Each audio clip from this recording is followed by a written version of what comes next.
Hello, this is Heather Hoffman, and today I'm going to show you how to use an older stamp set called Blooms and Buds and do some tone-on-tone stamping with some heat embossing over the top to make this Mother's Day card.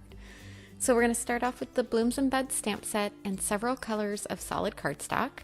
I'm using Flamingo, Sunshine, Iced Aqua, and Stormy, and then using the exact same coordinating dye inks for each color. And these are just scrap panels, extra of this cardstock that I had in my stash. And the Blooms and Buds stamp set, one of the really great things on it is that it's got these dual layer stamp sets. So you can stamp them in two colors of ink, which is super fun, even just on white cardstock. Or you could do a lighter and darker tone with the tone-on-tone stamping, but the heat embossing just adds a fun pop. I'm going to start with the flamingo and the tulip image, and I'm stamping just the solid image out. And you notice I'm using my cardstock and just rotating it 90 degrees each time that I stamp. This is a great way with this double layer stamp that I can keep everything lined up in my MISTI and stamp several at the same time. Now I'm adding the heat emboss layer, and I'm going to show you first what not to do actually. These are dye inks, so they're not designed for heat embossing. However, if they have not thoroughly dried, the embossing powder will stick to them just a little bit. So this first one, I showed what happened. So to prevent that from happening, you might notice I'm hitting all the rest of them with my heat gun. That's going to dry that ink. So either you need to leave plenty of time for that dye ink just to dry and make sure it's thoroughly dry, or go ahead and hit it with your heat gun real quick like I did there. And notice on this next one now that I've stamped and I'm heat embossing, notice how much crisper that image is, that you can see the tone-on-tone stamping in between.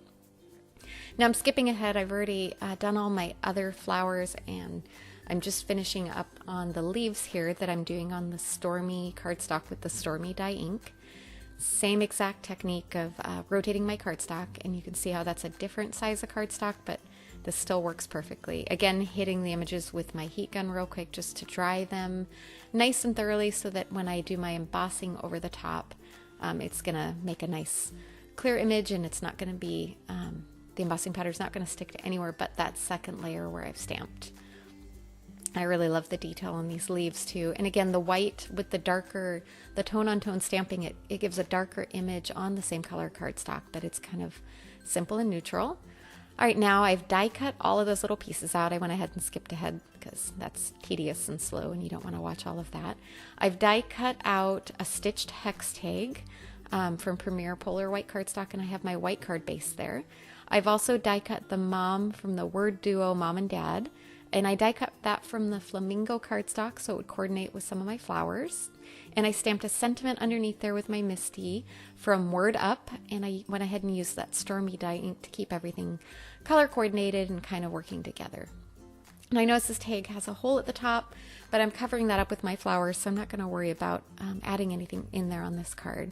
And I'm just taking all these pieces I used. I die cut a lot. I wasn't sure how many I'd use.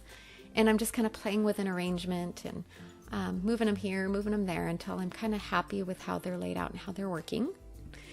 And then I'm going to use a Jennifer McGuire trick that I use all the time and love. I'm pulling out a little piece of clean press and seal, and I'm going to carefully lay that over the top and use that to pick up that entire front panel. Now I can turn it over and I can add foam adhesive to everything all at once, and when I put it back, it's all going to stay exactly perfectly in place. This is such a genius technique, I thought. Very brilliant of Jennifer McGuire. And also, I don't know if you know, her husband holds the patent for press and seal, which is kind of a fun fact as well. All right, I've added on my foam adhesive all the way across that back panel, and I'm going to put it on. And as I carefully peel off that press and seal, you notice those front ones are not adhered down. So I'm just going to grab a little bit of liquid glue. You can use any kind of adhesive, and I'm just going to kind of fill that in there as I pull it up so that I can still keep those in place too and not have to remember where I had them or rearrange them or anything like that. I'm going to use that liquid adhesive also to adhere the mom word. And that card is done. Lots of fun flowers and a bright pop of color. Thanks so much for coming by today. I hope you have a wonderful day.